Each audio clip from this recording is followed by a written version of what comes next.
A diplomatic storm is brewing in Finland as US President Donald Trump set to hold meeting, yes, with the Biafra's Prime Minister in exile, yes, BLGIEPM Simon Ekpa. Yes, this begs the question, what does Trump know and why is he getting involved in things of the Biafra? First of all, we already know why Trump is getting involved or why he wants things or is siding the Biafra people. Okay, my people, without further ado, welcome back to Expose News. Welcome back to your number one YouTube channel. If you're joining us for the first time, remember to subscribe and turn on your notifications too. All right, without wasting your time, we'll be going into the news direct. Simon Ekpa, a controversial figure, yes, in the Biafra independence struggle, has been set or has been at the center of international debates over self-determination, terrorism allegations, and political persecution. While his followers hail him as a freedom fighter, which PM Ekpa is indeed a freedom fighter, the Zoo government insists that he is a threat to national security and accusing him of inciting violence in the southeast. Of course, that is what they say. And my people, one thing I would always talk about whenever we come to this particular talk of this propaganda they are pushing is, why would a man still incite violence in a place that he is fighting for freedom? A big question that I want you to answer, all those that are pushing this rubbish. All right, following fresh attacks in Biafraland and reports linking pro-Biafra forces to recent clashes with Zoo troops, pressure has increased and has mounted on Finland to take a decisive action against PM Ekpa.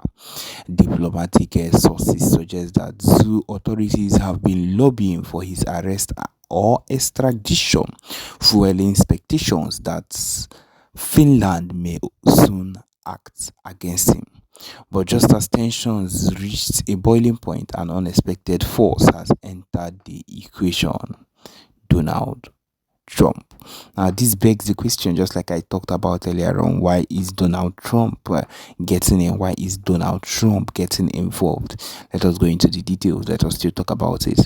In a move that has turned political people, those political analysts, Trump's team has confirmed that he is closely monitoring the situation and is preparing to intervene. Reports suggest that Trump sees Ekpa's case as a global test of freedom, democracy, and the right to self-determination issues he has repeatedly championed on the world stage. President Trump is aware of what's happening and he's concerned, a source close to the US president stated. This is bigger than just one man. This is about the suppression of voices fighting for their freedom. Trump's planned meeting is expected to include international human rights organizations, key political figures, and pro-Biafra activists, setting the stage for a major diplomatic showdown. If Trump decides to openly back PM Ekpa, it could shift the global conversation on Biafra struggle and put the Zoo government under intense national scrutiny, which is the truth of the matter. Because of course, if once PM Ekpa comes up and says or makes such comment, it's going to be on another level. While we're still talking about that, chaos has broken in Finland as protests have erupted. He said news of Trump's intervention has sparked a wave of reaction across Finland. Zoo demonstrators have taken the streets demanding Ekpa's immediate arrest, or immediate extradition, chanting slogans against Biafra's secessionist movement. They insist that Finland must not harbor individuals they claim are responsible for instability in Nigeria. Meanwhile, pro-Biafra supporters have responded with counter-protests, warning that any move against PM Ekpa would be seen as an attack on Biafrans worldwide. The situation is so volatile that Finnish security forces have been placed on high alert, with extra measures taken to prevent clashes between opposing groups. We will resist any attempt to silence our leader, one Biafra activist declared. If Finland makes the mistake of betraying Ekpa, millions of Biafrans will rise, and the betrayal would mean to extradite PM Ekpa to to the zoo government or to Nigeria. Continuing, what is next? What is next? With Trump now involved, the situation is now unpredictable than ever. Will Finland bow to zoo pressure and move against PM Ekpa full time? Or will Trump said 45 herdsmen have been feared dead recently in Benue community, and so it could be. They say 45 have been feared dead in Benue community. My people see the killings in Sankera axis, particularly Ukum local government area of Benue State, has remained unbeaten because of the issues that have been coming out ever since. He says that, however, unbated, resulting in the killing of about 45 persons in the area. However, the member in the Benue State House of Assembly representing Ukum State constituency, Ezra Iyongo, said about 20 people lost their lives in the incident. The incident which took place in Bage community of Ukum local government area, and also claimed the lives of a family of 7, left 30 persons with various degrees of injury, while scores have been declared missing in the attack by the people who were working with the members of a militia group in the area in its bid to eliminate another militia group. Daily Independent learned that most of those people that were killed were members of the 2 rival militia gangs. However, while we gathered that about 12 peasant farmers who were caught in the crossfire were among the dead, the people of Bage and its environs have been displaced following the killings in the area. A top military brass in Operation OPWS, who would not want his name in print, confirmed the attack and the circumstances surrounding the incident. He said, "These are militiamen killing themselves. Yes, we acknowledge that probably one or 2 people may have been caught in the crossfire, but the majority of the people that were killed are members of the militia gangs in the area.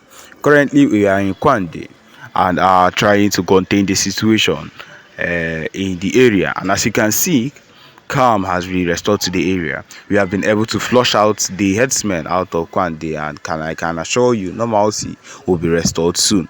But be that as it may, our troops are in the area to ensure that the attack does not affect innocent people. Meanwhile, the State Commissioner of Police, Emmanuel Adeshina, said more police officers have been deployed to the area to contain the situation. Speaking on the condition of anonymity, a traditional ruler in the area explained that the fight started on recently and following a disagreement between one rival gang and the other, who was backed by the herdsmen, over the weekend. He stated that what followed was that another militia gang in the Ukum now went and joined forces with the Fulani militia gang in Taraba to help them eliminate the rival gang in Ukum. The extent was to enable him be the head of the militia in Ukum. Okay, so he said the combined forces of the headsmen and militia gang started moving into the bushes of Bega in their hundreds from Sunday to sack the other rival gang. From what we gathered, over 45 persons were lost, or rather, who were mainly bandits, were lost in the crossfires, and though some farmers were also lost who were caught in the crossfire, over 30 others were injured, while some are also missing. My people, so my people, these Fulani people are giving issues to a whole lot of people, not only people that are just wherever they are, but every single person. And these are not the people, and these are the people we wake up and we are saying that in Owerri or Igbo land or in Anambra, wherever it is, that we would wake up and give them a space or an opportunity in our land to stay and go and graze their fowls. Look at the amount of issues they are causing in their own place. Yes, in Benue State. So think about what these people will be able to do in our own state. Think about the mayhem they would cause, allowed into our land. Already, we already know that they have already been causing a whole lot of issues in our land. Now think about what they will do if we now give them that audacity to enter into our land and do whatever it is they seem that is right for them. My people, it means we are sentencing ourselves to death, which would be the worst thing we could ever do to ourselves. Also, yes, my people, this is it. This is where we've come to the end of this particular broadcast. Thank you for joining us. Remember to subscribe and turn on your notifications too. Thank you.